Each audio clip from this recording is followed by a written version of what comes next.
पिता मैं अपनी आत्मा तेरे हाथों में सौंपता हूँ। आज हम जाके क्या कहें, हमारे पास क्या है कहने के लिए? क्या हम ये कि प्रभु में बॉयफ्रेंड में इतना बिजी हो गई थी कि आपकी वचन सुन नहीं पाई? क्या हम ये कहे प्रभु में टीवी सीरियल, अपने बच्चों में काम में बिजी हो गई थी?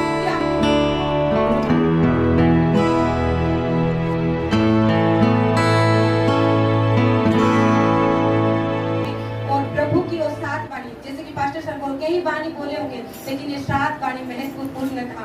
और जो 7 वाणी बोले हैं उसमें आखिरी वाणी जो मेरी है, प्रभु ने उस वचन के द्वारा हम सभी को आशीष दे। और वचन है लूका 23:46 है।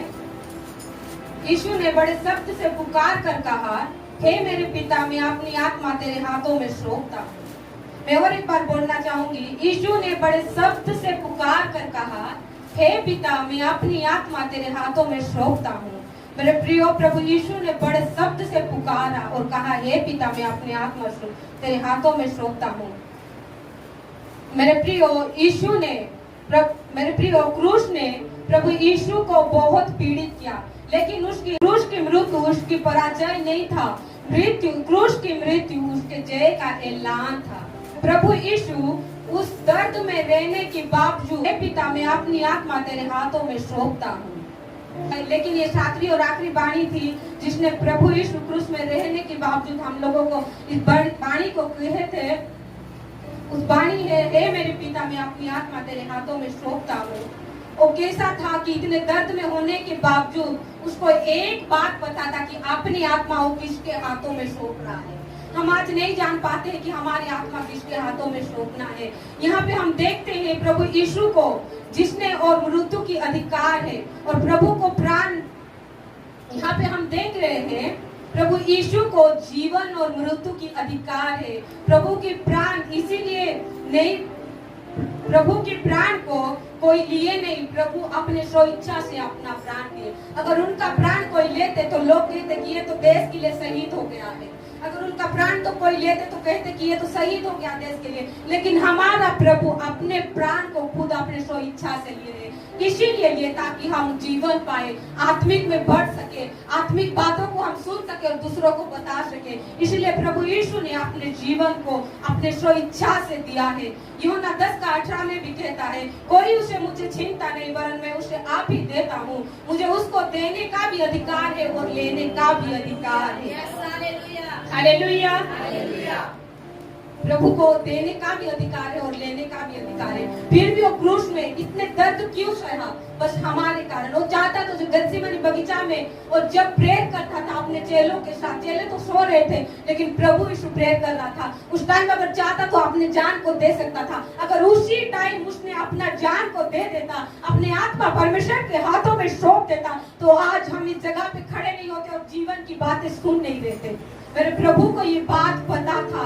इतने दर्द में होने के बावजूद, जितने हम वीडियो देखे कैसे मार रहे थे, कोड़े मार रहे थे, कोड़े के साथ साथ और आधा खून तो गेत्सेमनी बगीचा में पसीना की तरह टपक गया था।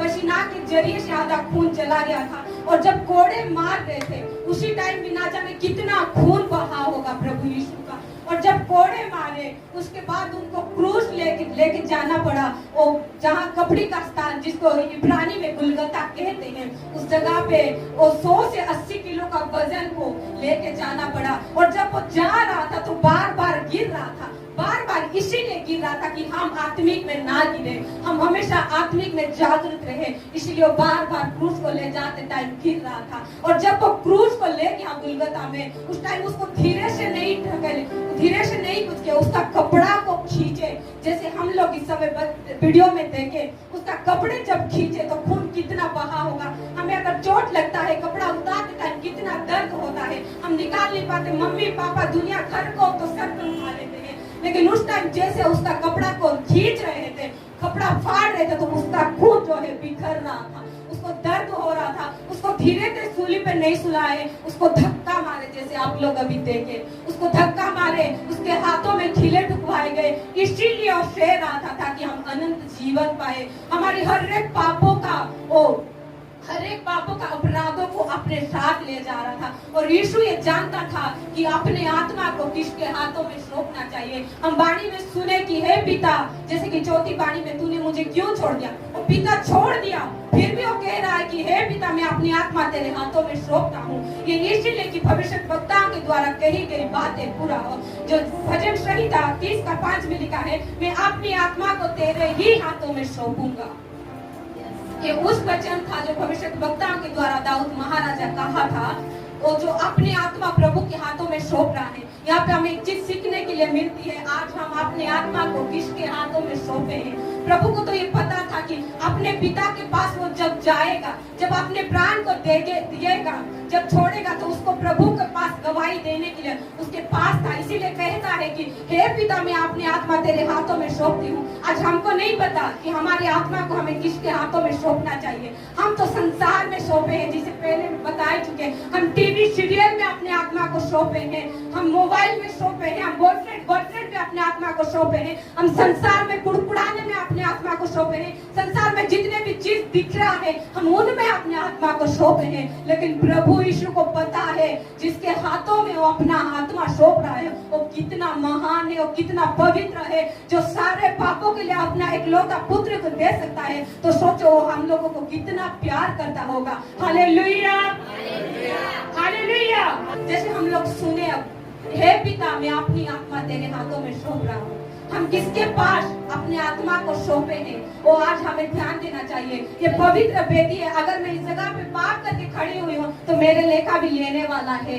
हम इस जगह पे जब खड़े होते हैं, पाप करके नहीं, अपने आप को प्रभु यीशु को सौंप के खड़े हो। ताकि पिछली बार मुझे वचन दिया गया था, मैं बोल नहीं पाई, क्योंकि मैं बस ऐसे ही बिना तैयारी करके आ गई थी। मैं इस वचन को, वचन तो पढ़ रही थी, लेकिन मैं प्रार्थना कर रही थी, पवित्र आत्मा, ये वचन आपका है, आप मुझसे होकर बातें करिए। और इस जगह पे पवित्र आत्मा सभी भाई बहन के जरिए से बातें कर रहा है। ये मत सोचो वो कितना कुड़कुड़ाती है, वो कितना बोल रहा है, वो क्या कह रहा है, वो हमारे बारे में जानती है, जानता है, इसीलिए बोल रहा है। पर ये सोचे कि प्रभु पवित्र आत्मा आपसे वचन के द्वारा क्या बातें कर रहा है। आज हमें सोचना चाहिए कि हमारी आत्मा को हम किसके हाथों में समर्पित किए। प्रभु यीशु को बात पता था कि उसने अपने आत्मा किसके हाथों में सौंपता है, और बड़े शब्द से पुकार कर कहा, मैं पूरा बताना चाहूंगी, बड़े शब्द से पुकार कर कहा, हे मेरे पिता, मैं अपनी आत्मा तेरे हाथों में सौंपता हूँ। बड़े शब्द से पुकारने का मतलब उसका हार नहीं था मेरे प्रियो। बड़े शब्द से पुकारना वो उसके जय का ऐलान था। जो देखे हम इतने मार खाने के बावजूद क्रूस पर एक व्यक्ति का आखिरी पल बहुत ही कमजोरी से गुजरता है, क्योंकि प्रभु यीशु को सबसे पहले कोड़े मारे थे, उनका खून उनका खून बह गया था, कांटे का मुकुट पहनाया गया था, 1 किलोमीटर लगभग वो 100 किलो का वजन लेके गया था, बार बार गिर रहा था, बस 39 नहीं पर कितना कोड़े मारे होंगे वो भी हम नहीं जान सकते। उतना कोड़े मारने के बावजूद वो सूली को क्रूस पे ले और गलगोता पहाड़ में ले गया, और वो उसको वहां ले जाने के बावजूद उसका कपड़ा फाड़ा गया, उसको कितना मारा गया और कितना गाड़ा गया, फिर भी वो कहता है, हे मेरे पिता, मैं अपने आत्मा तेरे हाथों में सौंपता हूँ। और बड़े शब्द से पुकार कर कहा रहा है कि क्रूस की पीड़ा तो सहनी, हम लोग देखे कि कितने असहनीय थी, फिर भी उसने दर्द में भी वो पुकार रहा है। क्रूस पे एक व्यक्ति जब रहते हैं तो सांस भी ले ही ले पाता है, क्योंकि उसका खून इतना बह गया था, खिले टुके थे, फिर उसको सांस लेने का नहीं हो रहा होगा, फिर भी उसने सांस लिया। इतना ताकत उसको कहां से आया कि वो बड़े शब्द से पुकारा और कहा, हे पिता, मैं अपनी आत्मा तेरे हाथों में सौंपता हूँ। मेरे प्रियो, बड़े शब्द से पुकारने वो यीशु के जय का ऐलान था। ये कमजोरी व्यक्ति का पुकार नहीं था मेरे प्रियो, एक ताकतवर व्यक्ति का पुकार था, जिसने सारे प्रधानताओं, अधिकारियों का, सारे हकीमों को, जो लोग उसको मारे थे, पीटे थे, जो लोग उसको जो क्रूस पे चढ़ाए थे, उन लोगों के प्रति जय का ऐलान था। शैतान की सारी सेना, शैतान की सारी मंडली को हरा कर प्रभु यीशु का जय का पुकार था, जो उस समय प्रभु बड़े शब्द से पुकार कर कहा, हे मेरे पिता, मैं अपनी आत्मा तेरे हाथों में सौंपता हूँ। मेरे प्रियो, हम सभी को भी आज जानना चाहिए कि हम अपने आत्मा किसके हाथों में सौंपता है। प्रभु के पास तो कहने के लिए था कि जैसे कि विमल बताए, सारा चीज को पूरा किया, जो बातें भविष्यवक्ताओं के द्वारा कही गई थी, वो हर एक चीज को पूरा किया। वो क्रूस पे चढ़ गया, वो प्यासा भी था, वो आत्मिक लोगों के लिए प्यासा था, जैसे कि दीदी ने बताया परमेश्वर की भविष्य वक्ताओं के द्वारा कही बातें थी पूरा हो, उस चलते सारे चीज पूरा हो। तो कहता है हे पिता मैं अपनी आत्मा तेरे हाथों में सौंपता हूँ। आज हम स्वर्ग में जाकर क्या कहे, प्रभु के पास कहने का लायक था, इसीलिए वो अपने आत्मा सौंपा। वहां पे रहने के बावजूद वो प्रेयर कर रहा है, क्षमा कर। वो देख रहा है कि कहीं मेरा पिता का इच्छा अधूरा तो नहीं रह गया है। वो देख रहा है कुछ बात हम जो भूल तो नहीं गया हूँ। और वो क्रूस में रह कर कह रहा है मेरे पिता मैं आपकी आत्मा आपके हाथों में सौंपता हूँ। जब सारा चीज पूरा हो गया तो कहा हे पिता मैं अपनी आत्मा तेरे हाथों में सौंपता हूँ। आज हम जाके क्या कहेंगे, उसके पास कहने का था जो पूरा हुआ। हम लोग देखे वीडियो में, हमारे पास क्या है कहने के लिए? क्या हम ये कि प्रभु में बॉयफ्रेंड में इतना बिजी हो गई थी कि आपकी वचन सुन नहीं पाई?